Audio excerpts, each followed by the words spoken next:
নমস্কাৰ আজি খবৰৰ সৈতে মই আকিদা এই মুহূৰ্তত আসাম টেকটক্সৰ দৰ্শকসকলৰ বাবে লৈ আহিছো কেইবাটাও গুৰুত্বপূৰ্ণ খবৰ আৰু আজি ভাৰতৰ লগতে অসমৰ বিভিন্ন প্ৰান্তৰ পৰা বহুকেইটা গুৰুত্বপূৰ্ণ খবৰ যুগুতোৱা হৈছে আৰু এই ধৰণৰ খবৰ নিতৌ চাই থাকিবলৈ আসাম টেকটক চেনেলটো সাবস্ক্ৰাইব কৰিবলৈ নাপাহৰিব আৰু ভিডিঅ'টো লাইক কৰি মোক উৎসাহিত কৰিব বুলি আশা কৰিলো তেন্তে হওক আজি খবৰকেইটা আৰম্ভ কৰো আজিৰ প্ৰথমটো গুৰুত্বপূৰ্ণ আৰু বিগ ব্ৰেকিং নিউজটো আছে মূল্যবৃদ্ধি নিয়ন্ত্ৰণ যোগান মন্ত্ৰী ৰঞ্জিত দাসৰ আওতাত নপৰে আৰু মূল্যবৃদ্ধি ৰঞ্জিত দাসে নিয়ন্ত্ৰণ কৰিব নোৱাৰে ৰন্ধন গেছৰ মূল্যবৃদ্ধি তেলৰ মূল্যবৃদ্ধি মন্ত্ৰী ৰঞ্জিত দাসৰ বিষয় নহয় আৰু দেশৰ 60খন চহৰতকৈ গুৱাহাটীত খাদ্য সামগ্ৰীৰ দাম কম দিল্লী মুম্বাই বাংগালোৰ হায়দৰাবাদ আদিৰ উদাহৰণ দাঙি ধৰিলে মন্ত্ৰী ৰঞ্জিত দাসে আৰু ভাৰতৰ আন প্ৰান্তৰ তুলনাত অসমৰ মূল্যবৃদ্ধি কমি আছে আৰু ইয়াৰ লগতে সকলো ক্ৰেডিট মুখ্যমন্ত্ৰী হিমন্ত বিশ্ব শৰ্মাক দিলে ৰঞ্জিত দাসে আৰু মূল্যবৃদ্ধি নিয়ন্ত্ৰণ কৰিবলৈ সক্ষম হৈছে হিমন্ত চৰকাৰ জিকা ভেন্দি পটলৰ মূল্যবৃদ্ধিক লৈ এতিয়া মন্ত্ৰী দাসৰ সম্পৰ্ক নাই কোনো আৰু কণীৰ দাম বাঢ়িলেও তেখেতক সমালোচনা কৰা হয় আৰু সংবাদ মাধ্যমৰ সমালোচনা মাত্ৰ চাই থাকে ৰঞ্জিত দাসে কাৰণ তেওঁৰ হাতত উপায় নাই ভাৰতবাসী অতিকৈ ভাগ্যৱান আৰু প্ৰধানমন্ত্ৰী নৰেন্দ্ৰ মোদীক পোৱাৰ বাবেহে ভাৰতৰ অৰ্থনীতি বাচি আছে কৰোনাৰ পিছত বহু দেশৰ অৰ্থনীতি শেষ হৈ গ'ল আৰু কিন্তু নৰেন্দ্ৰ মোদীয়ে ভাৰতৰ দৰে এখন বিশাল দেশৰ অৰ্থনীতি চম্ভালি ৰাখিছে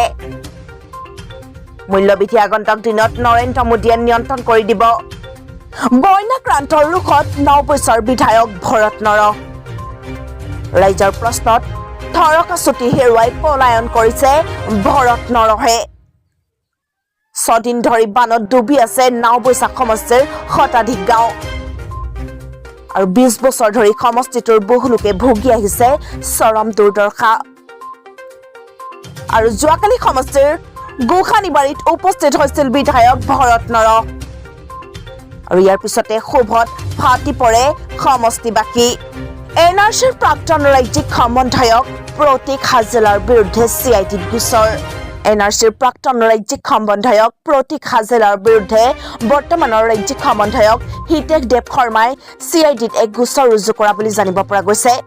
হিতেশ দেৱ শৰ্মাই হাজেলাৰ বিৰুদ্ধে ৰাষ্ট্ৰীয় নিৰাপত্তাৰ সৈতে আপোচ কৰাৰ অভিযোগ উত্থাপন কৰে হাজেলাৰ বিৰুদ্ধে উত্থাপিত অভিযোগ অনুসৰি এটা বিশেষ সফটৱেৰৰ জৰিয়তে এনআৰচিত সন্দেহজনক নাগৰিকৰ নাম অন্তৰ্ভুক্তি কৰিছে হাজেলাই ব্যৱহাৰ কৰা সফটৱেৰৰ জৰিয়তে গুণগত পৰীক্ষা কৰাৰ সম্ভৱ নাছিল বুলি উল্লেখ কৰে হিতেশ দেৱ শৰ্মাই আৰু এনআৰচিৰ উন্নীতকৰণত বংশবৃক্ষৰ সঠিক পৰীক্ষণ বা নিৰীক্ষণ হোৱা নাছিল বুলিও দেৱ শৰ্মাই হাজেলাৰ বিৰুদ্ধে এই অভিযোগ উত্থাপন কৰে এক অদ্ভুত দৃশ্য মাইকত বৰুণ দেৱতাৰ সৈতে কথা এগৰাকী মহিলাৰ আৰু অলপ ৰ'দ দিয়কচোন হেল্ল' বৰুণ দেৱতা শুনিছেনে চাওক এই দৃশ্য হেল্ল' হেল্ল' হেল্ল' বৰুণ দেৱতা মই ফুলাবাই কৈ আছো আপুনি বাৰু অলপ ৰ'দ দিয়কচোন আপুনি সূৰ্য দেৱতাক ক'বচোন কালিৰ পৰা অলপ ৰ'দ দিব নহ'লে বহুত হাহাকাৰ হৈছে মানুহবোৰৰ বহুত হাহাকাৰ হৈছে হেল্ল' ওপৰত কিবা মাতটো বেছি নে নাই hello' hello' hello' hello' Varun দেৱতা মই ফুলাবাই কৈ আছো আপুনি বাৰু অলপ ৰ'দ দিয়কচোন সাৱধান এতিয়া পৰিধান কৰক ISI মাৰ্কযুক্ত হেলমেট নহলে সাজু হওক জৰিমনাৰ বাবে আপুনি বাইক চলাওঁতে হেলমেট পৰিধান কৰেনে ট্ৰেফিক পুলিচৰ ৰঙা চকুলৈ ভয় কৰি নিশ্চয় আপুনি হেলমেট পৰিধান কৰে কিন্তু আপোনাৰ হেলমেটত ISI মাৰ্ক আছেনে অথবা হেলমেটৰ ফিটা কেইডাল আপুনি ভালদৰে মাৰি লয়নে যদি নলয় তেন্তে জৰিমনা ভৰিবলৈ এতিয়াৰ পৰা সাজু হওক শেহতীয়াকৈ মটৰ ভেহিকলছ এক্ট 1998 আপডেট কৰা হৈছে এক্টখনৰ 129 ধাৰা অনুসৰি বাইক আৰোহীয়ে পৰিধান কৰা হেলমেটটোত ISI মাৰ্ক আৰু ব্যুৰো অফ ইণ্ডিয়ান ষ্টেণ্ডাৰ্ডছ চমুকৈ BIS চাৰ্টিফিকেশ্যন থাকিব লাগিব কপিলী বৰপানী নিশাৰীৰ পাছত নগাঁৱত কলঙৰ ভয়ংকৰ ৰূপ আৰু কামৰূপত ঘৰৰ সামগ্ৰী বচাবলৈ গৈ যুৱকৰ কৰুণ মৃত্যু আহোম গাঁৱত মাছ ধৰিবলৈ গৈ বানত উটি গ'ল যুৱক কপিলী আৰু বৰপানী নিশাৰী নদীৰ বানপানীয়ে নগাঁও জিলাত তাণ্ডৱ চলাই থকাৰ সময়তে শেহতীয়াভাৱে কলং নৈ জলপৃষ্ঠ বৃদ্ধি হৈ নগাঁও জিলাৰ বিভিন্ন স্থানত ভয়াৱহ ৰূপ লৈছে আৰু কলং নৈয়ে জিলাখনৰ বিভিন্ন স্থানত এতিয়া এক বিভীষিকাময় পৰিস্থিতিৰ সৃষ্টি কৰিছে বানপানীৰ মাজত সেলফি ল'বলৈ যোৱা যুৱকক উটুৱাই লৈ গ'ল প্ৰবল সোঁতে কামপুৰত সংঘটিত হ'ল এই ঘটনা ৰাজ্যত অপৰিৱৰ্তিত বান পৰিস্থিতি আৰু ইয়াৰ মাজতে আহিছে এক শিহৰণকাৰী খবৰ বানপানীৰ মাজত সেলফি ল'বলৈ যোৱা এজন যুৱকক উটুৱাই লৈ গ'ল পানীৰ প্ৰবল সোঁতে বৃহস্পতিবাৰে কামপুৰত সংঘটিত হয় এই ঘটনাটো মাছ মাৰি থকা অৱস্থাত পানীৰ সোঁতত উটি গ'ল যুৱকজন আৰু পিছত স্থানীয় লোকে কোনোমতে উদ্ধাৰ কৰে লোকজনক যুৱকজনৰ নাম শ্বৰীফ আলী ঘৰ কামপুৰৰ আহোম গাঁৱত গুৱাহাটীত ভাড়াতীয়াই দাৰে ঘপিয়াই হত্যা কৰিলে ঘৰৰ মালিকক গুৱাহাটী কৃষ্ণনগৰত এক চাঞ্চল্যকৰ ঘটনা এজন ভাড়াতীয়াই ঘপিয়ালে ঘৰৰ মালিকক কৃষ্ণনগৰৰ বিক্ৰমপুৰত ঘটিল এই হিংসাত্মক ঘটনা ধৰণী ডেকা নামৰ ভাড়াতীয়া লোকজনে ঘপিয়ালে ঘৰৰ মালিকৰ নাম হেমধৰ বৰুৱা সংকটজনক অৱস্থাত হেমধৰ বৰুৱাক হস্পিটেলত ভৰ্তি কৰোৱা হৈছিল যদিও তেওঁৰ মৃত্যু ঘটে ভাড়াতীয়াগৰাকীৰ পত্নীক মালিকে যৌন আতিশয্য চলোৱাৰ অভিযোগ উত্থাপিত হৈছে ঘৰৰ মালিকক দাৰে ঘপিয়াই নিজে দিছপুৰ থানাত আত্মসমৰ্পণ কৰে ধৰণী ডেকাই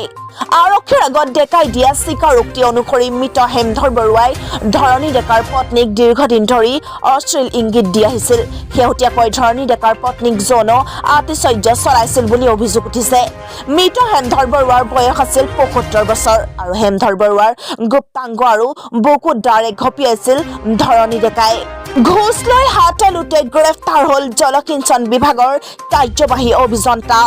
দুৰ্নীতিগ্ৰস্ত চৰকাৰী বিষয়া কৰ্মচাৰীৰ বিৰুদ্ধে অব্যাহত আছে দুৰ্নীতি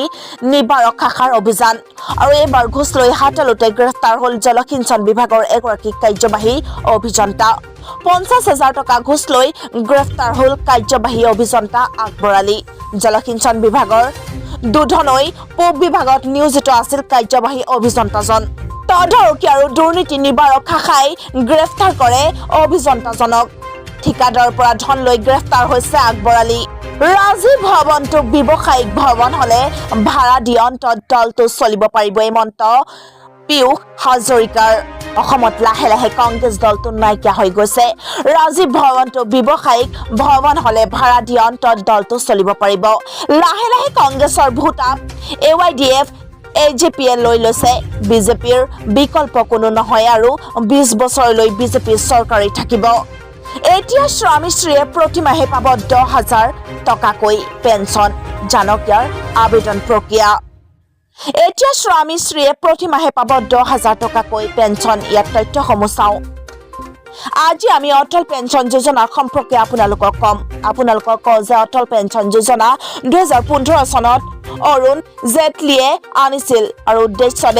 উদ্দেশ্য হৈছে যে অসংগঠিত পৰিয়ালসমূহক শক্তিশালী আৰ্থিক সাহায্য প্ৰদান কৰা যাতে তেওঁলোকৰ জীৱন উন্নত কৰিব পৰা যায় আৰু তেওঁলোকক আত্মনিৰ্ভৰশীল হ'ব পাৰে আৰু ১৮ বছৰৰ ওপৰত যিকোনো ব্যক্তিয়ে এই আঁচনিৰ সুবিধা ল'ব পাৰে গতিকে আহক আমি এতিয়া ইয়াৰ বিষয়ে আমি জানো অটল পেঞ্চন যোজনাৰ বাবে কেনেকৈ আপোনালোকে আবেদন কৰিব প্ৰথমতে আপোনাৰ বেংক একাউণ্ট থাকিব লাগিব যদি নাই তেন্তে একাউণ্টটো খুলিব লাগিব আৰু ইয়াৰ পিছত আপুনি এই পেঞ্চন আঁচনিৰ আবেদন পত্ৰ ডাউনলোড কৰক আৰু আবেদন পত্ৰখন ডাউনলোড কৰি প্ৰিন্ট কৰক আৰু ইয়াৰ পিছত আবেদন পত্ৰ পূৰণ কৰক আৰু ইয়াৰ লগতে আধাৰ কাৰ্ডৰ ফটোকপিও দিব লাগিব লগতে মোবাইল নম্বৰটো দিয়ক এতিয়া আপোনাৰ বেংকত জমা দিয়ক বিজেপিয়ে ২৫ বছৰলৈ লক্ষ্য নিৰ্ধাৰণ কৰি লৈছে প্ৰধানমন্ত্ৰী মোদীয়ে এনেদৰে কয় বিজেপি নেতৃত্বাধীন NDAৰ ৮ বছৰ দেশৰ সুষম উন্নয়ন সামাজিক ন্যায় আৰু সামাজিক সুৰক্ষাৰ বাবে উৎসৰ্গিত কৰা হৈছে বুলি শুকুৰবাৰে প্ৰধানমন্ত্ৰী নৰেন্দ্ৰ মোদীয়ে দাবী কৰিছে ২০১৪ চনৰ পিছত চৰকাৰৰ সুশাসনৰ ওপৰত জনসাধাৰণৰ বিশ্বাস পুনৰ ঘূৰাই অনা হৈছে জয়পুৰত অনুষ্ঠিত বিজেপিৰ ৰাষ্ট্ৰীয় বিষয়ববীয়া সভাত ভিডিঅ' কনফাৰেন্সিঙৰ জৰিয়তে সম্বোধন কৰি প্ৰধানমন্ত্ৰী নৰেন্দ্ৰ মোদীয়ে এইদৰে কয়